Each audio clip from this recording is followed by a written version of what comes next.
Yisrael.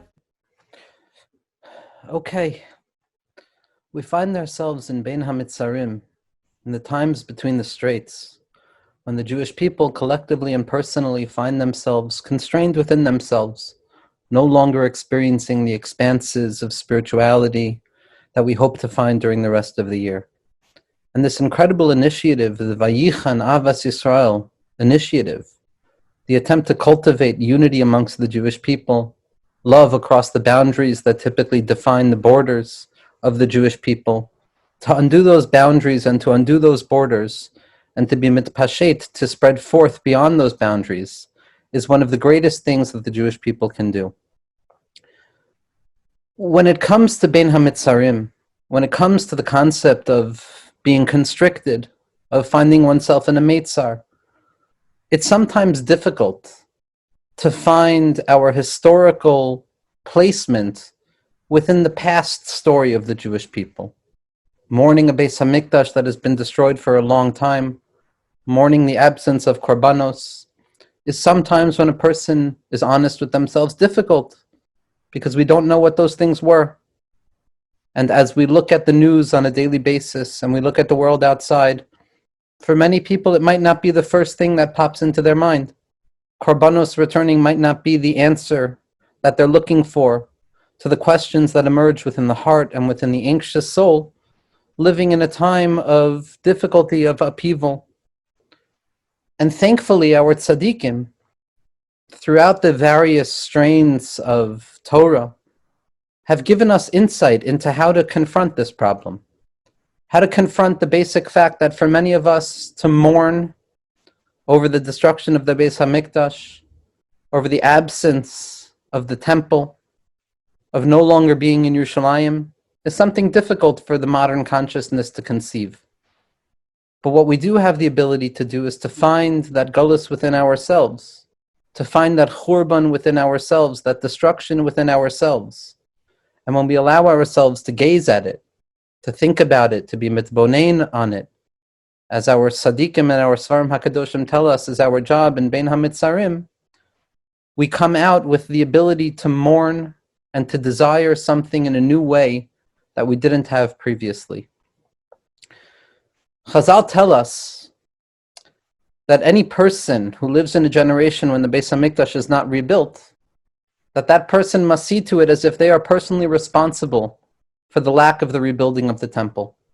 Almost as if to say that although we are not responsible, and although we don't find ourselves in that historical moment, nevertheless, within the depth of the soul, within the depth of the Jewish mind, there is a certain responsibility to look at these experiences, to look at the historical process that the Jewish people have gone through, and to say that I play a role in this as well.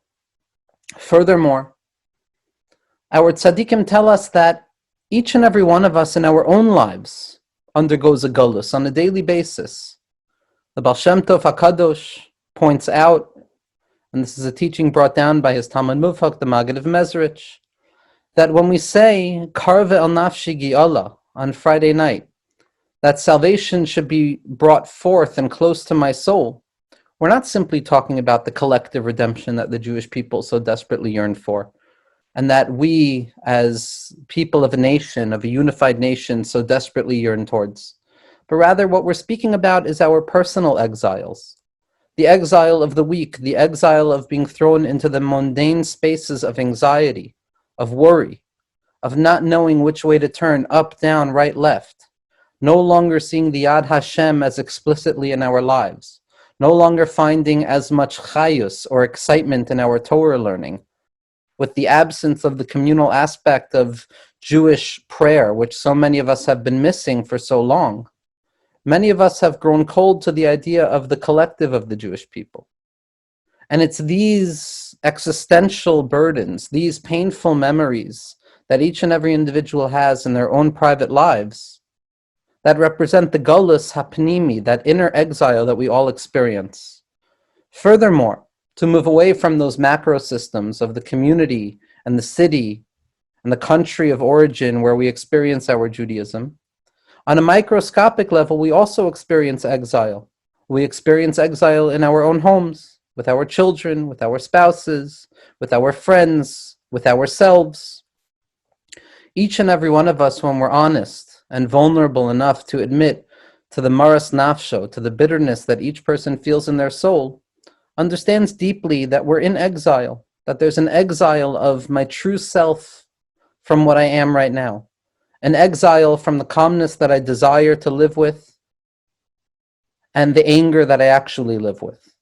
That there's a disparity, there's a distance placed between how I would like to be and how I am. And that exile, that pain, that mournful glance at our lives and that feeling that things can be better and things should be better is what each of us are called to contemplate and meditate on when we find ourselves bein hamitzarim. The Vilna Gaon has an incredible teaching that I think can really help shed light on this concentration or this meditation on the fact that all of us have what to mourn. All of us have what to be mournful over, even if we can't identify with the collective and historical losses.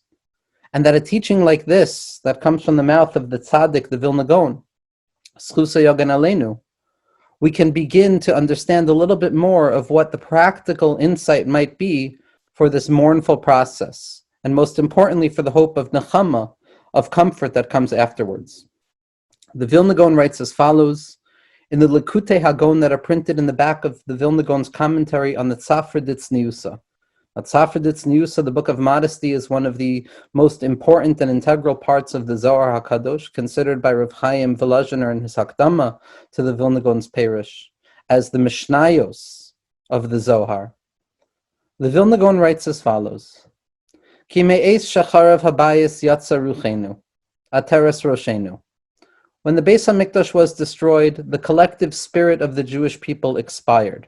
The Jewish people died. V'nish'arnu rak anachnu hu haguf shala below nefesh.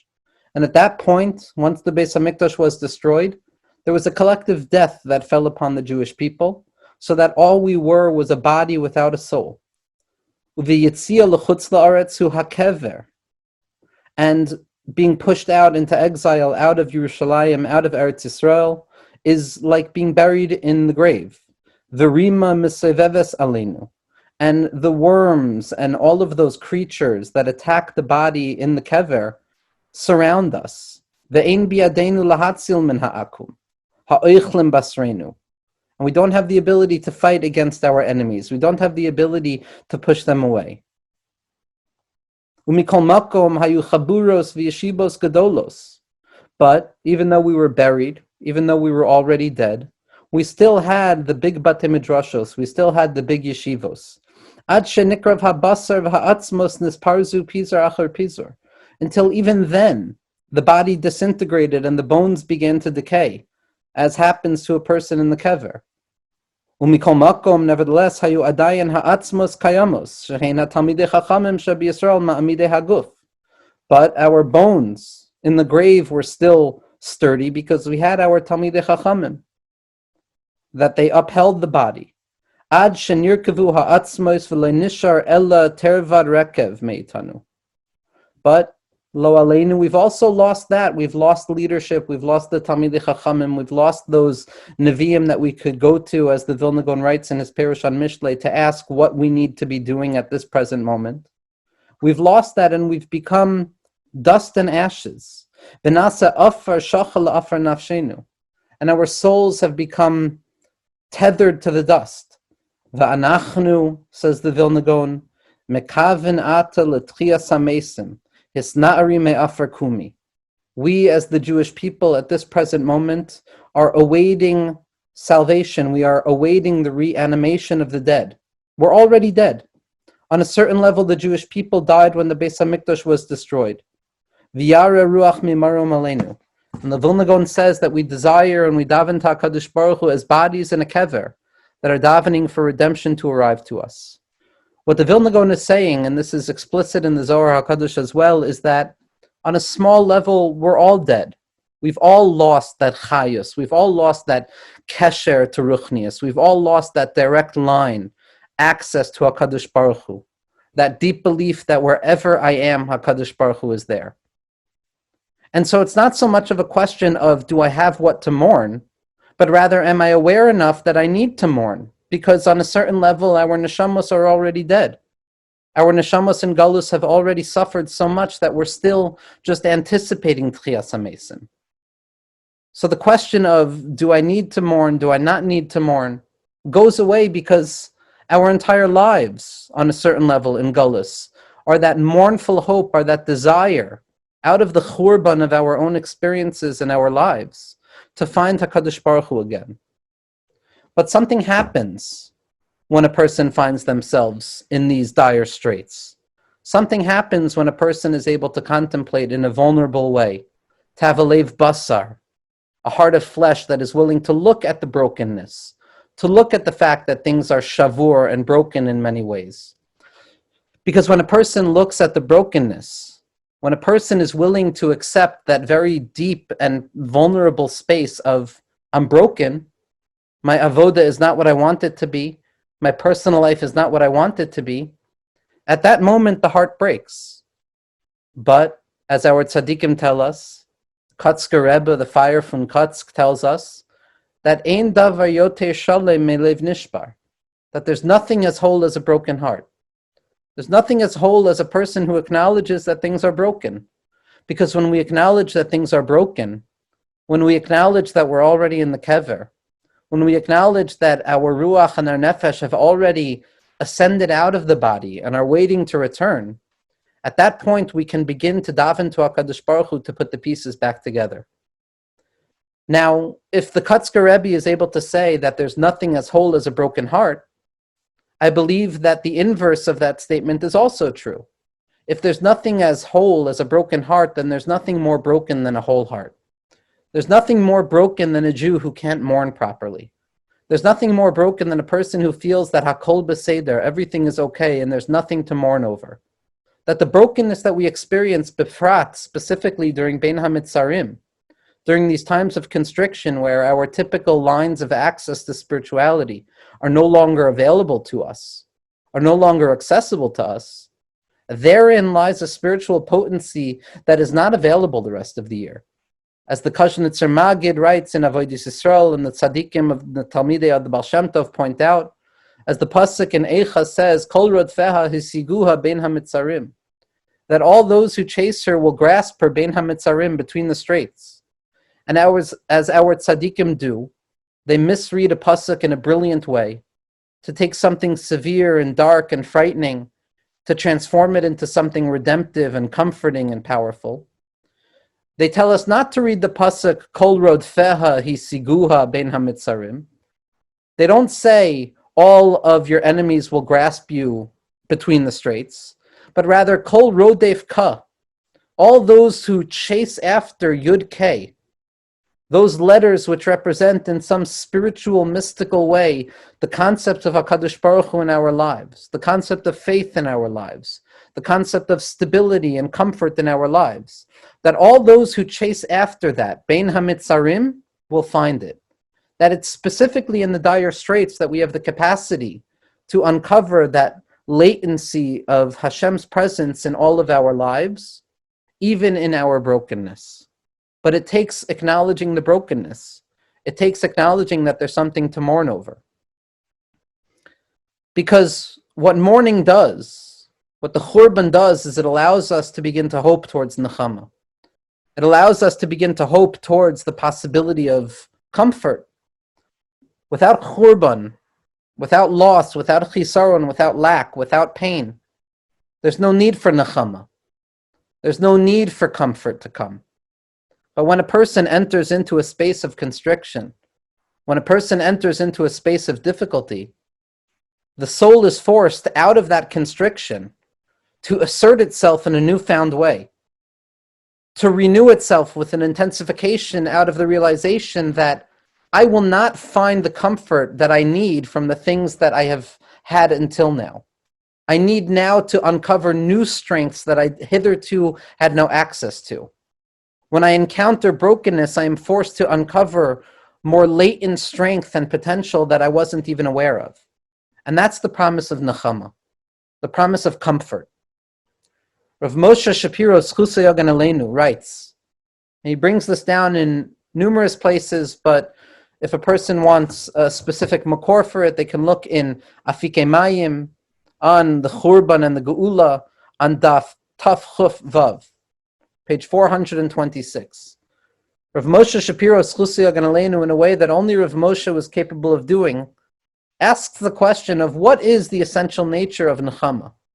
What is this concept of comfort that a person finds when they're in mourning, when they find themselves lost, when they find themselves having lost something essential, when they find themselves wandering around in a world that no longer has what they so desperately desire? And Rav Moshe Schlusei Yogan Aleinu says, in the name of Rav Tzadok HaKohen and the name of the Vilna Gaon, two of the great mashpiyim that influenced Rav Moshe Shapiro's Schlusei Yogan Aleinu's Torah. And he says that if you want to understand the concept of Nechamah, then you have to look to the first instantiation of the word Nechamah in the Torah. Because the first time that a word appears in the Torah is the place where the kernel of that idea is contained. And he says that we need to look at the pasuk in Bereshis, Vav Vav, V'yinachem Hashem ki asa sa'adam ba'aretz, ki nechamti ki asisam. When HaKadosh Baruch Hu looks at the world and he says, I've made a mistake, Kavyachol. I shouldn't have created this place. These people have offended me. These people have broken things. These people have torn things apart. The world is no longer viable in my eyes. God, so to speak, changes his mind as to the value of creation. And Rashi says, Vayinachem. What does the word Vayinachem mean? Nehafcha machshavto shel makom rachamim lemidas hadin. That Chas v'sholom HaKadosh Baruch Hu changed his mind from compassion and mercy to judgment. But Rav Moshe Shapiro points out that Vayinachem means changing one's mind. If we want to understand what Nechamah means, we have to understand that it means simply changing our mind, looking at our situation in a different way. Rav Moshe points out that Nechamah is not to evade the sense of loss. Nechamah is not to make a person feel as if everything is okay. That's usur. You can't make the Avel forget about the mace. You can't allow the mourning individual to forget about what they're mourning over. So Nechamah, Tanchumen, has to have a different definition. And what it means for Rav Moshe Shapiro in the name of the Maharal, based on the klal of Rav Tzadok and the Vilna Gaon, that Nechamah means changing one's mind. The capacity to look at a current given situation with a new sense, with a new set of eyes. That Nechamah in its depth is not drawing things down that we didn't have previously, but it's changing our vision, changing the way we look at what we already have. And if we want to understand this concept of Nechamah, of what it means to be able to change our minds, to find the comfort that we so desperately seek, I'd like to offer 3 points that Gullus offers an individual, that mourning offers an individual, that the fact of living without a Beis HaMikdash offers an individual, that can allow us to cultivate spiritual strengths that will not be accessible to us in the times of the Beis HaMikdash. And when we are able to look at the current state of Bein HaMitzarim, of that Churban, as an opportunity to utilize spiritual strengths that are not accessible all the time, we can begin to look at our lives in exile in a different way. Number 1 is going to be based on a teaching that I saw in the name of the Tzaddik, the Gaon, Rav Yitzchak Meir Morgenstern Shlita, a Tzaddik who lives in Yerushalayim, a big Tzaddik who lives in Yerushalayim. And Rav Morgenstern Shlita points out that there's a difference between Emunah and Bitachon. Emunah is the belief that everything is okay. HaKadosh Baruch Hu is everywhere. HaKadosh Baruch Hu is ever present. There's no darkness, there's no loss. Einoid Milvado. There's nothing but HaKadosh Baruch Hu. It's easier to find Emunah when things are going well. It's easy to fall upon that faith, that secret of Emunah, that Razid Demehem Nusa, that secret of faith when things are going well. Because a person can see that Hashem is present in my life, both personally, collectively, materially, spiritually, psychologically, emotionally, however a person wants to draw Hashem into their lives. But when things are not going well, when things are broken, when things are going the wrong way, shelo keseder. At that point, emunah is not necessarily going to be enough to give a person the strength to continue. At that point, a person must call upon bitachon.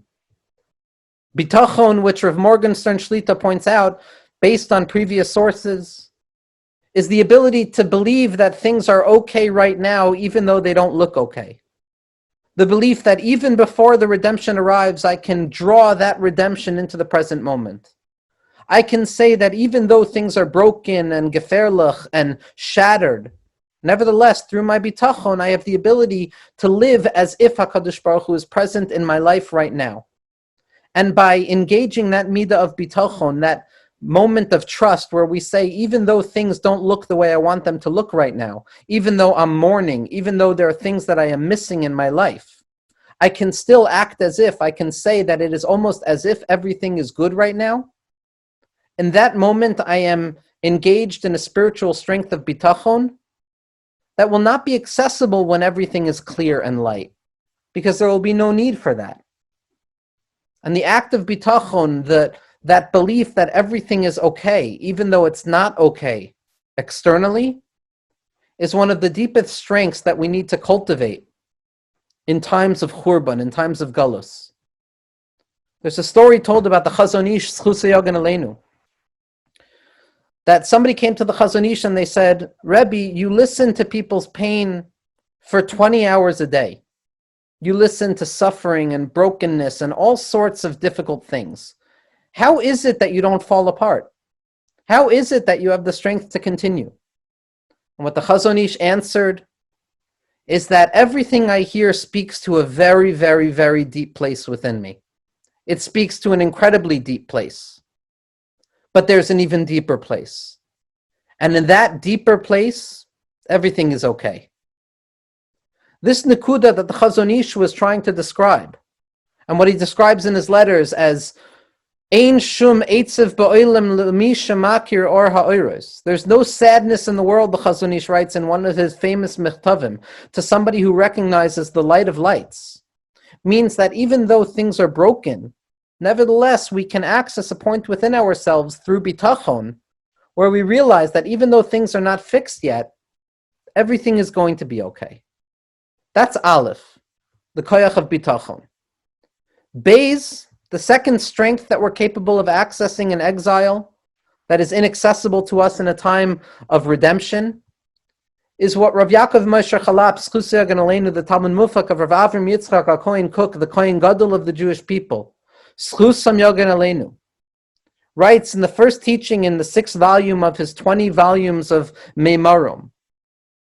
Rav Yaakov Moshe Chalap writes as follows. He says that on a certain level, there's a certain spiritual power that is found in yearning for redemption that cannot be found when redemption comes. Because when redemption comes, Hashem is going to be so ever present in our lives that we are never ever going to be able to think that we can fully understand things, that we can fully grasp what Hashem wants or what Hashem is. But when we're in Gullus, when we're stuck in Gullus, when we're broken and all we have is the hope for redemption, the hope for Nechamah, at that point in the desire for redemption, a person knows exactly what it is that they're yearning for. So that in Gullus we have access to experiencing the truest power of HaKadosh Baruch Hu in our deepest imagination, something that is inaccessible to us when redemption arrives, when the Beis HaMikdash is built.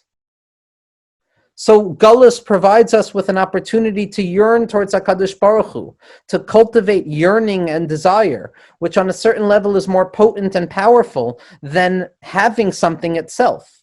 The Balatanya Zchus Yagen Aleinu also points this out when he says, "Kein ba'kodesh chazi sicha lirois uzcha uchvaydecha." That halavai, when the Beis HaMikdash is built, that I should be zoichet to grasp you as deeply as I grasped you in times of exile. Because in times of exile, we're forced to hope and yearn. And hoping and yearning cowers a power that having doesn't offer us. And lastly, in times of Gullus, when everything is broken and everything looks scary and everything looks dark, we have access to what Rabbi Nachman of Breslov teaches us in the 282nd teaching of his teachings. That the job of a Jew is to uncover positive points out of darkness. Ultimately, the greatest thing we could do is judge things favorably. Judge ourselves favorably, judge other people favorably, judge Hashem favorably, judge the world favorably, to choose to say yes to the world, to choose to say Baruch Sha'amar V'Haya Ha'olam, that blessed is he who spoke the world into existence, even though it doesn't look that way, even though it doesn't feel that way historically sometimes. Nevertheless, we have the power in exile to choose to see the good.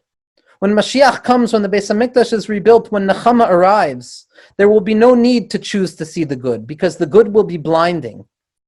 We'll be blinded by that light of the good. In exile, we have the choice to choose to see the good. And that is the power of the redemption that can be found within exile. So Be'ezras Hashem, if we can uncover the gift of Nechamah, of changing our minds, of looking at our current circumstances differently, we will give ourselves access to uncover the power of Golus and to draw redemption into Golus itself, thereby showing that the light is not afraid of darkness, but the light of HaKadosh Baruch Hu is found in darkness as well.